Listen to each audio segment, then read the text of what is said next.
Je te préviens, si tu ne fais pas attention, Dieu va te tuer et tu finiras par mourir. Le temps est encore là, repens-toi. Là, vous vous adressez à qui? À prophète? Au prophète. Général Makosso. Oui. C'est-à-dire, vous êtes en train de prédire ça moi ou comment? Bien aimé dans le Seigneur, je te préviens, si tu ne fais pas attention, Dieu va te tuer et tu finiras par mourir. Le temps est encore là, repens-toi. Là, vous vous adressez à qui? Au prophète. Général Makosso. Oui. C'est-à-dire, vous êtes en train de prédire ça moi ou comment? Bien aimé dans le Seigneur, voilà pourquoi je l'interpelle. Bien aimé, si tu auras l'occasion de suivre cette émission, je t'en supplie au nom de Jésus. Il y a encore du temps de te repentir. Repens-toi, Dieu t'aime. Mais si tu ne le fais pas, tu continues à faire de telles choses. Au nom de notre Seigneur Jésus, ce jour-là, Élie a dit sinon à ma parole. Pendant 3 ans et demi, la pluie ne tombera pas en Israël. C'est ce qui s'est passé. Moi aussi, je te dis sinon à ma parole. Si tu continues à faire de telles choses, la justice de Dieu te rencontrera et tu mourras. Voilà pourquoi je suis en train de l'interpeller d'abord. Parce que tu sais, quand tu reproches un frère, il faut le faire par amour. Voilà pourquoi je le fais avec beaucoup d'amour. Qu'il rentre dans le bon sens, qu'il se répand, qu'il puisse faire aussi des vidéos encore, de demander Dieu pardon publiquement. Parce qu'il a fait cela publiquement. Il a choqué beaucoup de enfants de Dieu. Beaucoup de peuples de Dieu sont choqués par rapport à ce qu'il est en train de faire. Pour ne pas léser tous ces gens-là, demande pardon publiquement et Dieu va te pardonner. Mais si tu t'entêtes, laisse-moi te dire que Dieu te rencontrera et la justice de Dieu va te rencontrer et tu finiras par mourir. Bonzambe na bonzambe lola hezo futa simana onto ya kolobaki nzamba boto kwaye wapi na manso azosalela biso. Merci na bino nyonso tobozola na biso de partout. Merci na filo moko ya motema vivence de homo depuis Londres na maman Gisèle Lukelo motema papa Emmanuel na Boston pe na pasteur Fezamisi à la bouche autorisée de l'Éternel depuis Zurich. Papi Kongenga l'homme de Simangolo Tobosa inte bien-aimé depuis Chondefond. Bonzambe na bonzambe lola hezo futa simana onto ya robaki nzamba boto koye wapi na mansa zosa biso bien-aimé dans le Seigneur. Émission d'auto ya minani bo découvrir kalami était bien-aimé dans le Seigneur.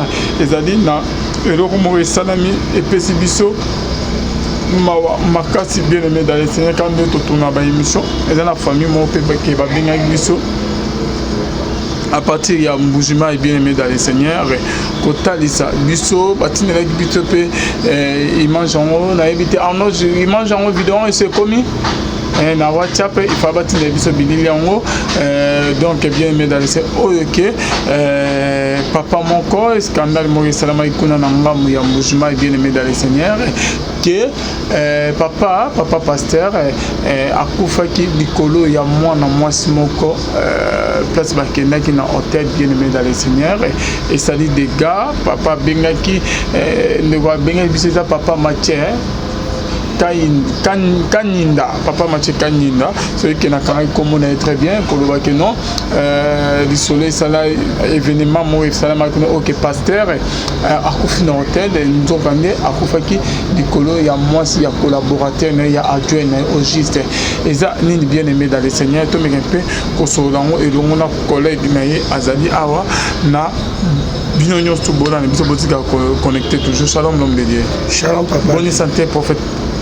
Nangolo nzambe sava nzamba zo sala ngolo lelo bana bande kono nyonso bana ndo na opesa merveille na bande nyonso poto comme déjà quoi avancer vers fin de l'année nzambe apambola bino o nyonso ozwa chance to occasion à la émission o nzambe apambola papa réaction non par rapport il y a eloko et autre ça mais c'est tout ça analyse sur yango elo ni noko loba réaction na ngeza kake Nzambe bibebi il est lent en colère mais riche en bonté. Pour Nzambe akoma na niveau ya koboma mutu bongo to pe ya ko exposer mutu bongo c'est que Nzambe a 8 ans ya ko supporter mutu. Omoni papa Alvin Nzambe to selara il est le miséricordieux. Alors d'abord Nzambe ya mawa. Ya ngana loba que le christianisme evandaka na makami balé l'amour et le pardon. D'abord tout mutu soko maîtriser des choses wana. Wana un vrai chrétien. Chrétien affermi, converti. Donc, on maîtrise que pardon est dans la vie et bolingo pe est dans la vie na yo. Mais ce que moni nzambe tina niveau même ya mopagano ya roi, mais na temps ya Daniel babi liboko moko bima et comment mene te que les peles. Donc c'est-à-dire le Seigneur a pris le temps de compter, il a pesé et le Seigneur a conclu, il faut na diviser.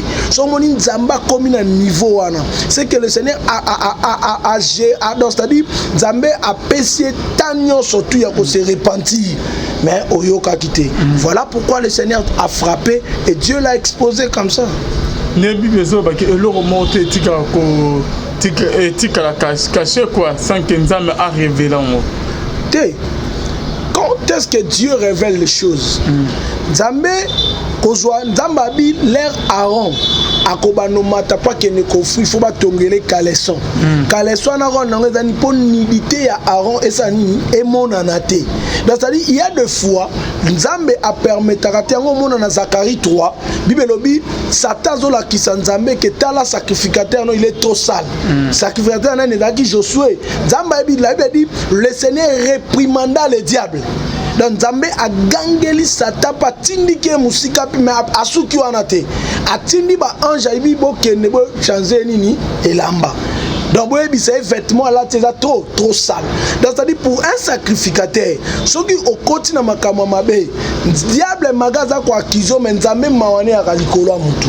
Mais mawawana il faut ça le plus vite possible se ressaisir. Dans mutu nyonso azozo pe chance rolandanga siko. Soko omemaka de telle vie. Exactement, on se repentir. Pour que la mingi tenzamba osanini ako frappé. Chomoni nzambe a frappé bongo. C'est-à-dire eloko moko tende balobaka eloko moko te bon mama mi nzambe zate nzamba omona te Dieu voit. Mais Dieu est dans ses principes. Non ngana lobaka le Seigneur a élevé sa parole au-dessus de lui-même. Donc Dieu respecte sa parole. C'est-à-dire la tombola lilobane likolo na yemoko. Donc nzamba bimaka libanda malobanete. Akomona likambo me azal limité et l'eau comment ils ont ça là que nzamba frappé mal à mon côté les alilobane par rapport à tout ce qu'il a dit. Aux monde d'ailleurs moi nzamba da patient na mutu. Il est miséricordieux mais ce qu'a moni ezo leka à compter à peser à pas diviser.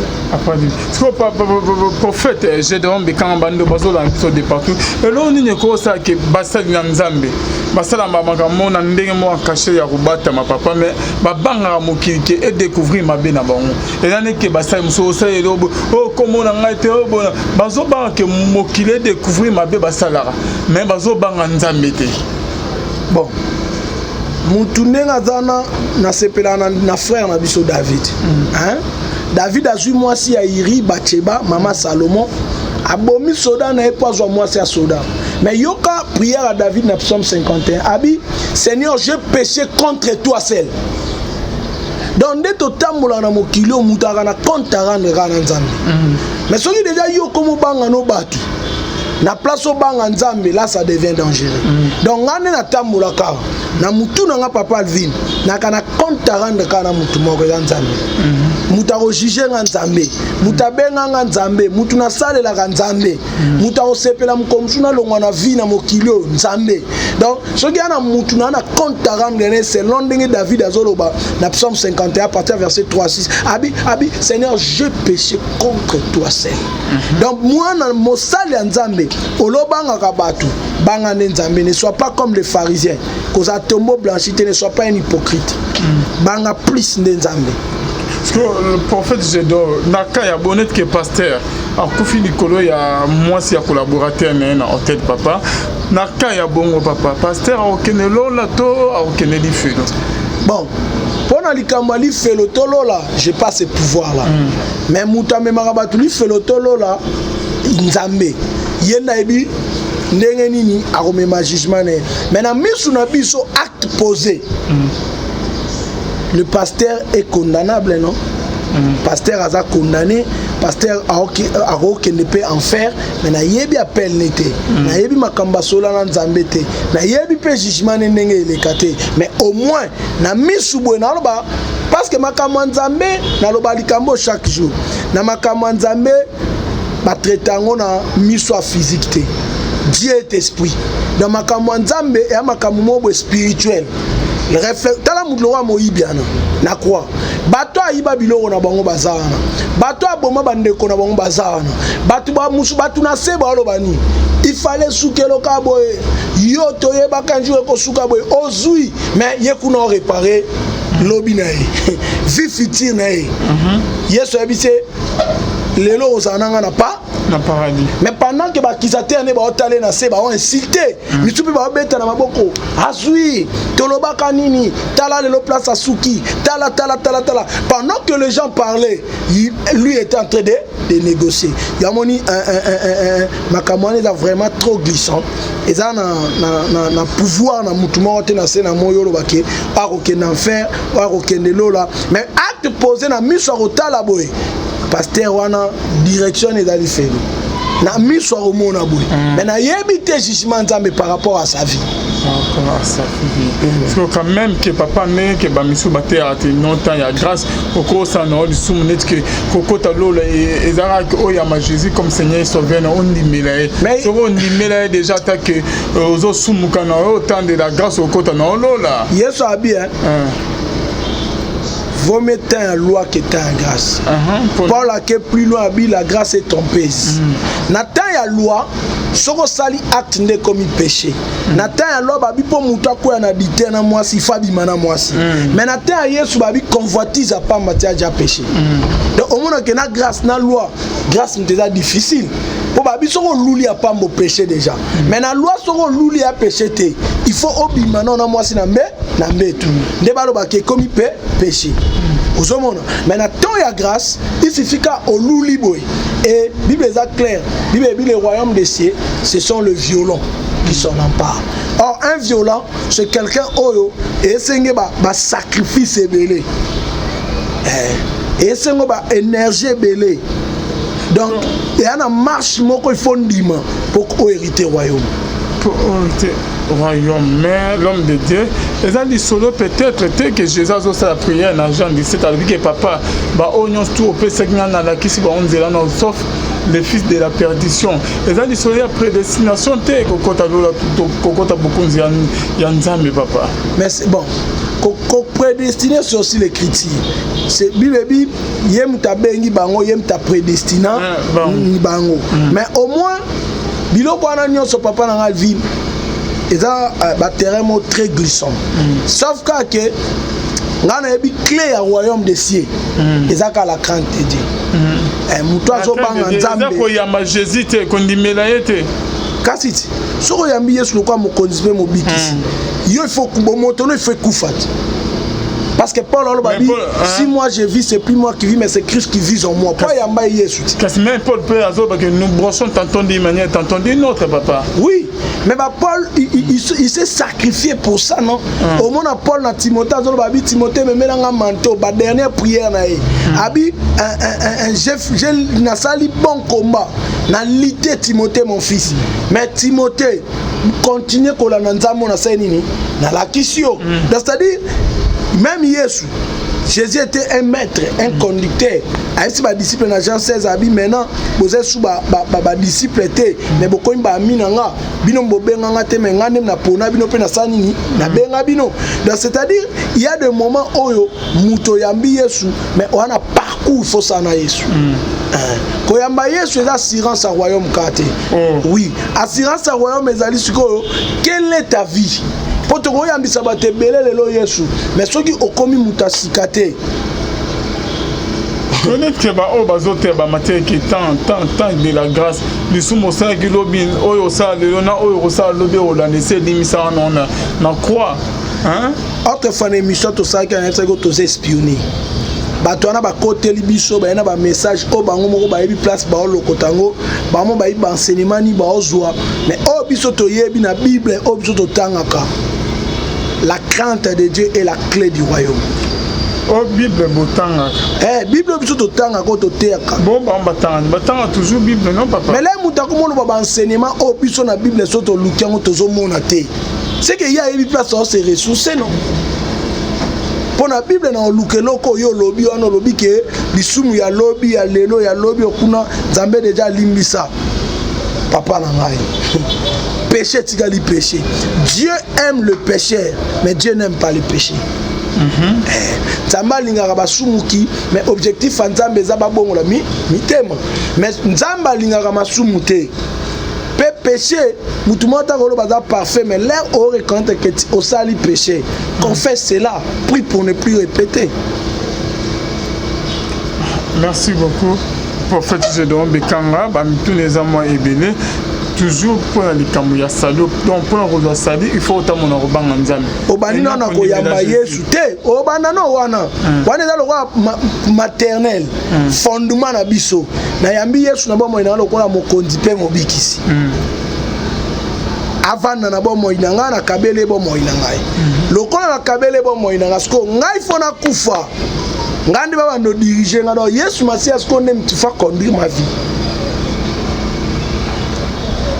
Pour la vie moko azo pesa ba référence ya Bible bazana ngate Bible lo bana Jean 21 Jean zolo balobi là na zaka jeune na déplacer nga moko na dlata nga moko na tambola nga moko na sala ma camion so nga moko mais lorsque j'ai vieilli ba komo memanga ba komo tambusanga ba komo latisanga qui est un vieillard au comment na Bible lo bana psaume lobi la crainte de l'Éternel c'est le commencement de la sagesse.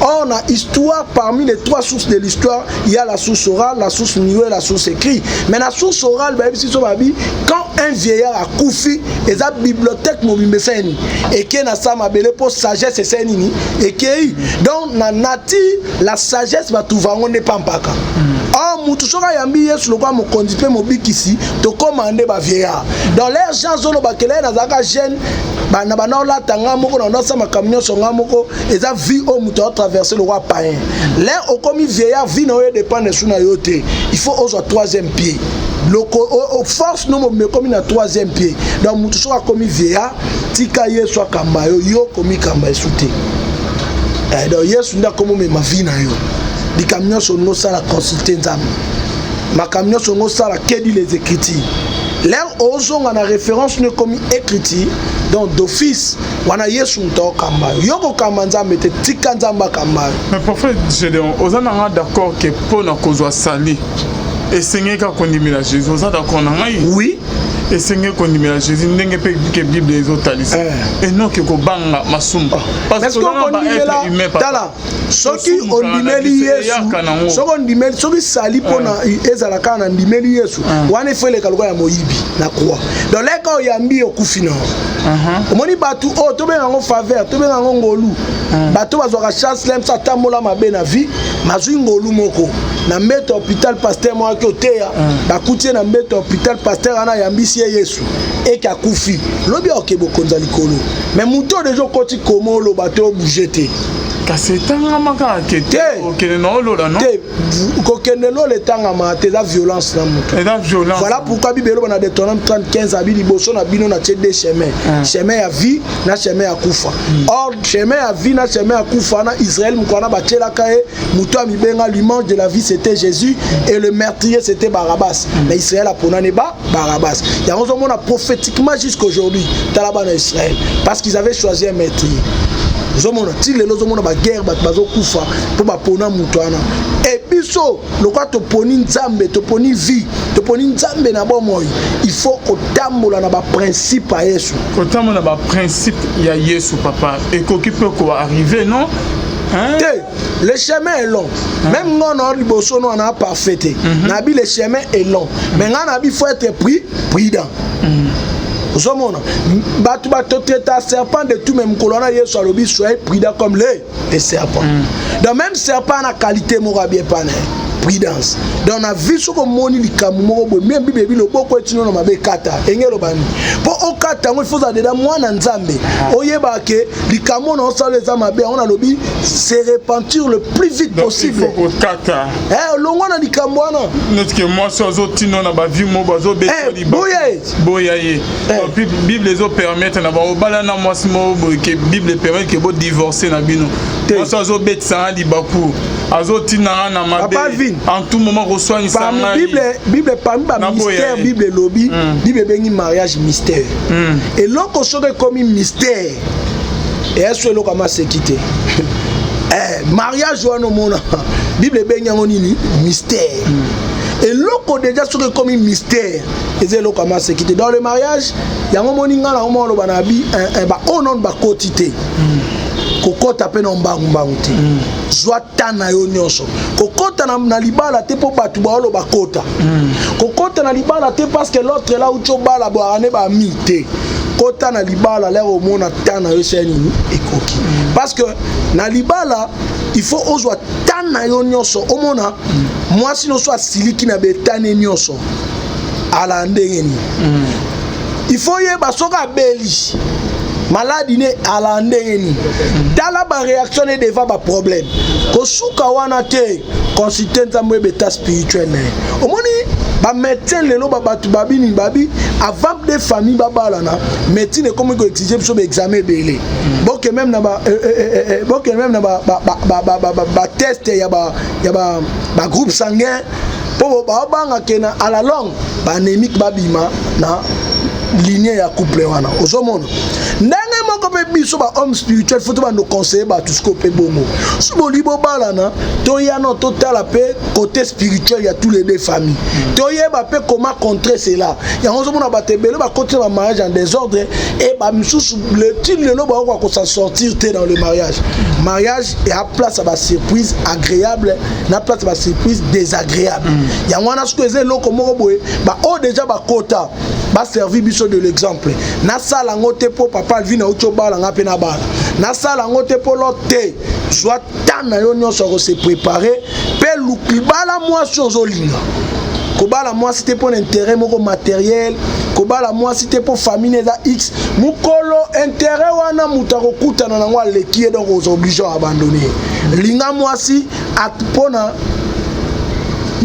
Likamoumoro était quelconque, linga moi si par ton cœur et par ta tête. Dans deux parties, on a sur le ligne moutou. Et si le vent a bien dans le mariage, na lignon na mouté, m'appelle la lignon na moutou. Dans la moutou, pourquoi? La tête va m'aider à bien réfléchir par rapport à l'acte que je voulais poser. Et le cœur, c'est ça l'amour. Place il y a un sentiment dans l'âme, et bien elle est jolie, elle est belle, elle est tout pour toi. Donc c'est par là maintenant, oui, je peux m'engager. En fait, je dirais, toujours dans le cadre, il y a du solo na biso, il y a pasteur Aouta Kokufa Dikolo, il y a mon amour sur l'antenne, au lobby qui est na kota la boue pasteur, et il y a des fait le papa. Mais dans un bête appel, c'était toujours dans le cas de ma prédestination, papa. Ceux qui est en train de kota l'eau, là, au kota na l'eau, là, ceux qui peuvent être en train de à tous sa ligne, surtout n'engeni, au Kennedy fait le tomoni du solo, il y a fils de la perdition, oh Jésus, Abanaro, ça a pu prier dans Jean 17, qui était Judas, na Pierre, tout le monde qui est Pierre, bah on mis balé, bah qui va trahir Jésus, mais tout le monde moko, bah bengue fils de la perdition, mais Pierre a trahi Jésus, mais tout le monde qui a zongé moussa dans pas au copa, malgré que Paul avec ce côté, mais pour l'hypocrisie, azana on catine. Au moins deux personnes en autant, j'ai beaucoup aimé l'histoire, mais il y a une prière sacerdotale à Jésus. Père, tu m'avais donné les 12. Au PC, combien? 12. Les 11 sont là. Sauf moi, na Liboun. Il faut aller à moi, na Liboun. Au moni, dans la famille, Moutsoko Zosa Mabé, mais au tiers toujours dans le Seigneur. C'est réparable. La Sali Mabé, mais na Moussa Nzambe, na Osenga Nzambe, na pardon. Ma Pierre, ma Sali Mabé, mais ils étaient toujours dans Samakolo à Yesu. Jida, asala ba mabe belé na sama kolo Yesu preuve année au moment que Judas zaki muta caractère déjà mabe tala Marie de Magdala l'air est parfait na sama kolo Judas réacteur Judas babini Judas zolo babi parfait oyo ola tchango na makolo me fa pesa mbongo na to pesa ba veuve na ba orphelin mais Bible zolo ba que alngai pas pesa ba veuve na ba orphelin te angaka sala ngo par rapport ba besoin na ye donc c'est à dire Judas no kwa zaki déjà ko bomba mbongo ya Yesu. Il y a ministère à Yesu. C'est que Judas déjà a bien belé financièrement. Parce que par rapport à cette écriture, il prouvait que abandonné qu'on lui a bambon. Mais Jésus ne l'a pas chassé. Jésus était toujours avec lui. Quand est-ce que va bien Judas moi la perdition? Là, il faut toucher bon à Satan. Parce que il y a des salles Nzambe, et il y a des Nzambe, vaut mieux aux autres dans le Seigneur, aux autres se réveiller dans le Seigneur. Jésus a qui ont déjà bien avant que Judas ça mais Jésus Le royaume des cieux, c'est pour les violents.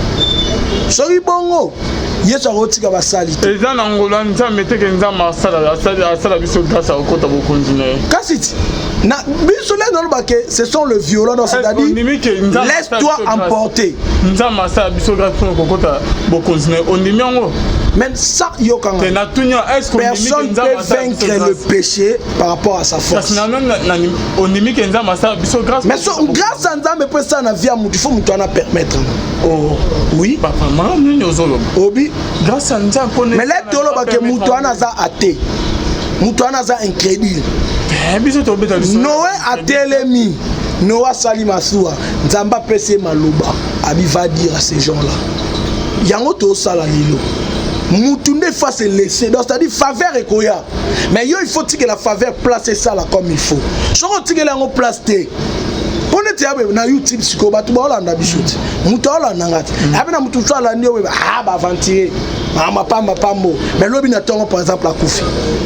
Est-ce que ça pour Nzamba pimeli liloba na eto yenda boli. Wana ne aboyi ko ndimeli liloba Nzambe. Na zo beto so ya mutu andimeli Nzambe.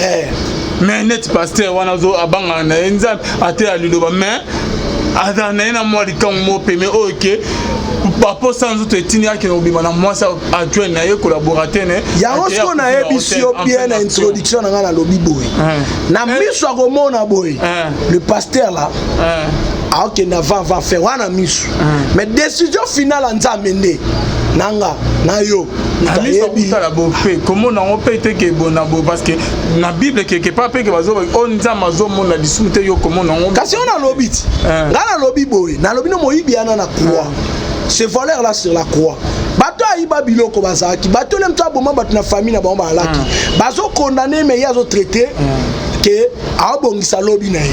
Tu vois, il y a un lobby. Oh, misu na biso emona. Nande Nzamba omona. Et ko kanate.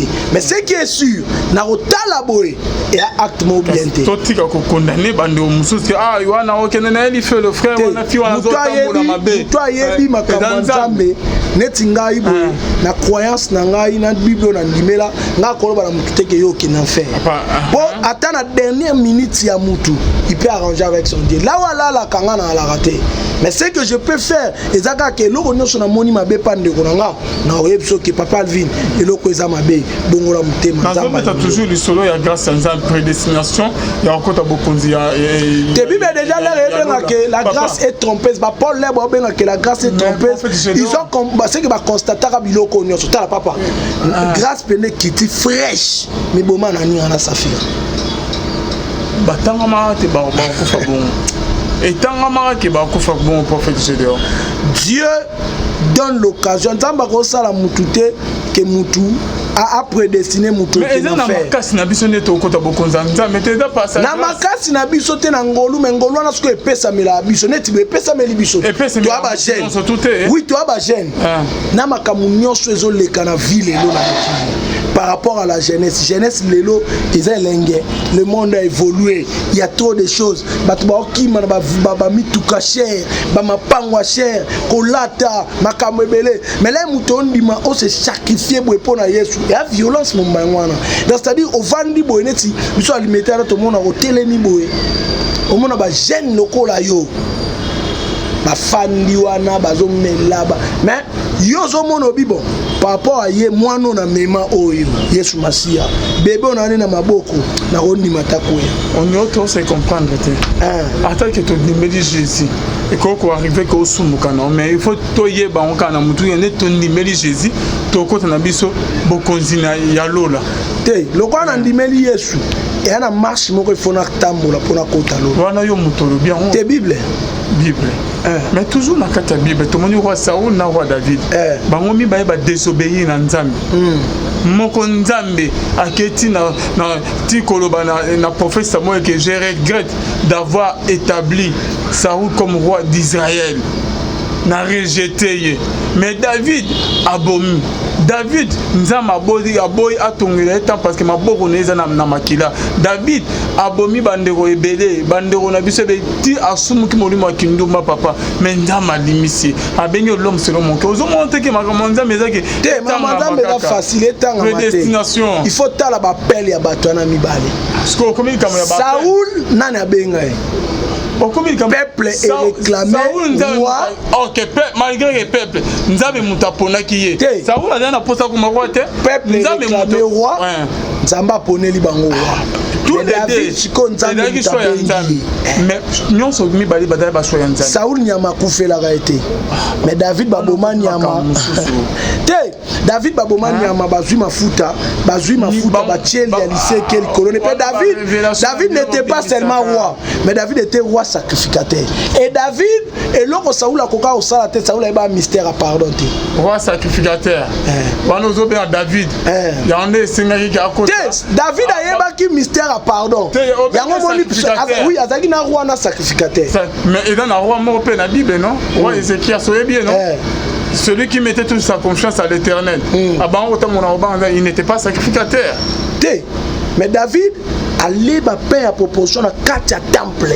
David, il a servi Dieu étant que sacrificateur. Mais David, différence à David na Saoul, Saoul a eu pardon. Mais David pardon ça qui vient. C'est ça le christianisme. Le christianisme vend quand on pardonne amour. Dans la Psaume 51 au monde là Nathan yo kutanai. Nathan bi papa moi avec na 99 nyama. Atiki 99 nyama na pas que la nyama muninga moko. Babi akwei na mabele David a lati sac. Eh ya nzamba c'est parce qu'on a bateau ba 6 milliards bongola ka sali péché. Azota moment. Donc Saoul ngolo baké liwana tina akufa kwa nza punition ya nzambe. Mais Saoul a tiré là au sein nzambe pardon te. Et la punition ya nzambe. Mais papa, ya on lo bana yote. Nzambe et la punition mabo asalaki. Te Saoul et l'eau comme abbé à sali pour Saoul akena aussi les interdits. Rebi, ben interdit en wezani. Saoul a désobéi. David sont alliés boy. Na insidi atkala désobéir te.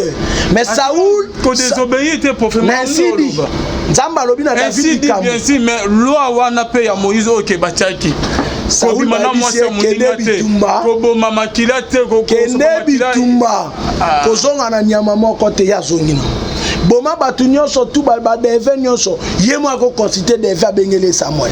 Donc ozomona que Saoul a ko simba ba interdit. Yango moni Jida akeko so mbongo mupaya. Nzamba lingaka nde fait étranger te même bana rond ba kufa pour bazwa fait étranger ba kotina na makambo nzamba. Parce que aux place en très bien. Nete bango ba simba ba interdit.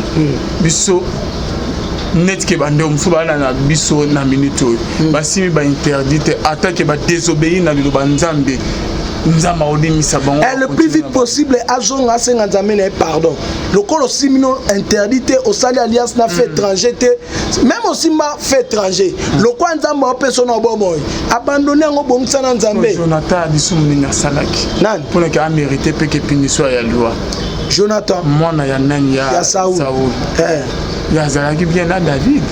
Bible David comme âme. Le père a mangé le raisin, mino banane poli. Yabanat.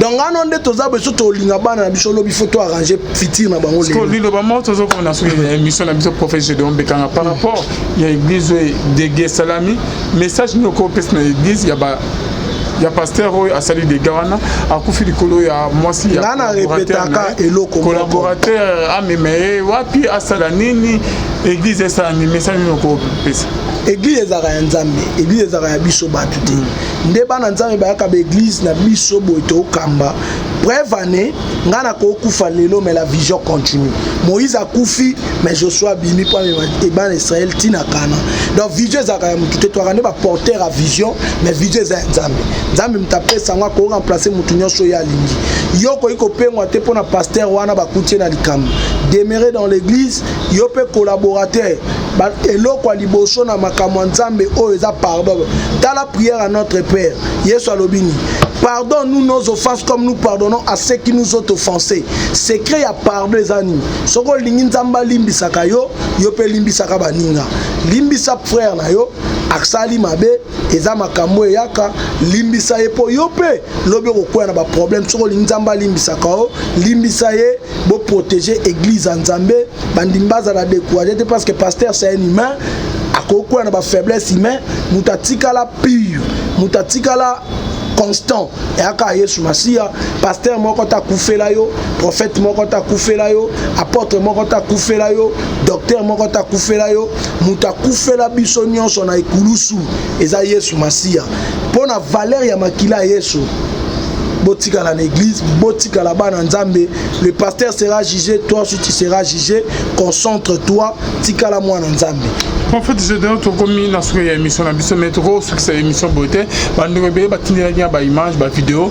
Il y a prophète Moko, il va rien au bazo bengue pasteur général Makoso, l'homme de Dieu. Et là, on nous sur votre collègue qui est pasteur na Côte d'Ivoire. Ouais, mes amis, bon, Bibi, on reconnaît un arbre par ses fruits. Donc, tout déjà, l'air se comporter de la sorte. Il faut y avoir maman Kazan Zeteni. Pour Bibi, tout ce qui est ivré na bleko là, mais sauf que Nzete na Nzete, bon, y a mon ami Sala. Tout le monde, on a tout mis un prophète, ce qui est Makoso. Azobuka danse, il y a un musicien innocent, HP caméra, Azobina prophète. Mais voilà pourquoi je te dis qu'on reconnaît un arbre par ses fruits. Une telle personne, quand tu regardes de telles choses, c'est facile à comprendre quelle est sa source, quel est le Dieu qui sert. Parce que si réellement c'est le Dieu de la Bible, notre Dieu c'est un Dieu jaloux. Dieu n'aime pas l'idolâtrie. Quand tu passes ton temps dans des danses mondaines avec des musiciens profanes, c'est que tu es quelqu'un qui vit dans l'idolâtrie. Et Dieu n'aime pas l'idolâtrie. Il est le seul et l'unique Dieu. Donc c'est lui notre maître. Il est la seule personne qu'on peut danser, qu'on peut adorer, qu'on peut louer. C'est notre Seigneur Jésus-Christ. Quand un homme de Dieu fait de telles choses, il faut comprendre directement. Il est en train de vous suivre en ce net moment. Il est en train de nous suivre en ce net moment. Professeur de Omega, est-ce que vous avez un avertissement à l'oracle de l'Éternel ou comment? Je ne sais pas. Bien aimé dans le Seigneur, on peut. Souviens-toi de Uza. Le jour où il voulait seulement arranger l'arche de l'Éternel, Dieu l'a tué. Tu es un homme de Dieu. Si réellement tu as l'appel de Dieu, respecte l'appel là que Dieu t'a donné. Cela est sacré et cela est authentique. Je te préviens. Si tu ne fais pas attention, Dieu va te tuer et tu finiras par mourir. Le temps est encore là. Repens-toi. Là, vous vous adressez à qui? Au prophète. Général Makoso. Oui. C'est-à-dire, vous êtes en train de prédire ça moi ou comment? Bien aimé dans le Seigneur, mon frère, tu peux blaguer de tout sauf rien dans ta vie. Tu peux toucher à tout sauf rien dans ta vie. Mais il faut faire trop attention dans le sacré. Il faut faire donc l'appel. Tout ce qu'on fait ici est sacré. Le sacerdoce est sacré. Au moins qu'il soit autoprogrammé par lui-même. Mais si Dieu t'a appelé, tu sais combien des âmes qu'il est en train de désorienter. Voilà pourquoi je l'interpelle. Bien aimé, si tu auras l'occasion de suivre cette émission, je t'en supplie au nom de Jésus. Il y a encore du temps de te repentir. Repends-toi, Dieu t'aime. Mais si tu ne le fais pas, tu continues à faire de telles choses. Au nom de notre Seigneur Jésus, ce jour-là, Élie a dit sinon à ma parole. Pendant 3 ans et demi, la pluie ne tombera pas en Israël. C'est ce qui s'est passé. Moi aussi, je te dis sinon à ma parole. Si tu continues à faire de telles choses, la justice de Dieu te rencontrera et tu mourras. Et il n'est pas digne d'être appelé prophète Makoso, d'être un serviteur de l'Éternel. C'est pas moi qui établis le genre, le prophète ou le pasteur. Si il a la paix. Vous venez de dire qu'on reconnaît un arbre par ses fruits. On reconnaît. Bible dit que les jugements doivent commencer dans la maison de l'Éternel. Voilà pourquoi je suis en train de l'interpeller d'abord. Parce que tu sais, quand tu reproches un frère, il faut le faire par amour. Voilà pourquoi je le fais avec beaucoup d'amour. Qu'il rentre dans le bon sens, qu'il se répand, qu'il puisse faire aussi des vidéos encore, de demander Dieu pardon publiquement. Parce qu'il a fait cela publiquement. Il a choqué beaucoup de enfants de Dieu. Beaucoup de peuples de Dieu sont choqués par rapport à ce qu'il est en train de faire. Pour ne pas léser tous ces gens-là, demande pardon publiquement et Dieu va te pardonner. Mais si tu t'entêtes, laisse-moi te dire que Dieu te rencontrera et la justice de Dieu va te rencontrer et tu finiras par mourir. Merci beaucoup, prophète Gédéon Bekanga. Je crois bien que le prophète général pasteur Makoso nous a suivis, a vu message non. C'est la fin de notre émission. En tout cas, Bonzambe, na Bonzambe, Lola, Ezo, Futasima Nango, Toya Kolobake, Nzamba Boye, Tokoye, Bisusu Wapi, bien aimé d'aller. Mais un grand merci à Arnaud Kamandé et joyeux anniversaire, notre réalisateur Arnaud Kamandé qui est derrière la caméra. Donc, on fêté anniversaire, c'est 22 décembre, Bissonyoso. Ok, prophète Gédéon Bekanga. Ozana Malouba Robakisa. Il a basuka avertissement de l'Éternel. Il a basuka ezaka pona ba orphelin na biso na bandeko na biso ba veuve. Le 24 décembre la journée na bango to bongisi to ozana bango na prière. À part prière ko kabola bango moi l'autre moi soso.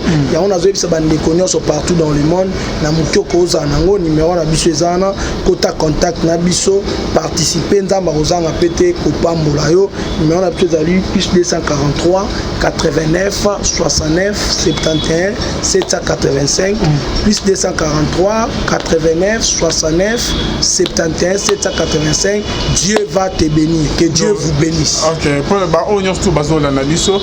Prophète Gédéon Bekanga azui di kanisi ya rokende ko salisa ko pesa moi ya kolia na bana na biso bazali abandonné bazo souffrir bazana nzala yo ndeko zola na biso ke nzambe alola asalelo bolambo et pourquoi pas ko kanisa pe bana o na ba maman oyo baza ba veuve bazo souffrir bazo yebati bakolia nini oko bien toujours na numéro ya prophète Gédéon ils a dit ko beaucoup de en contact les appels na WhatsApp au moi $10 non moi $5 non moi 300 non surtout aux anango et que ça la bien ma casse na numéro ils en ponake pour fait que nous on a bon konini le 24 décembre il faut que ça na moi le moment ko ngakuna kenda kolia na monte ko benga bango nde ba une église to prier après ko prier to partager to partager pour parmi bango nazo quoi que ba ministre alobi bazali basali nzambe pe bazawana parce que nous aussi on vient de quelque part so nzamba landaka biso biso beto landa banengo mususu bilile gozala et gozala. Merci beaucoup prophète Gédéon Bekanga d'avoir répondu à mon invitation.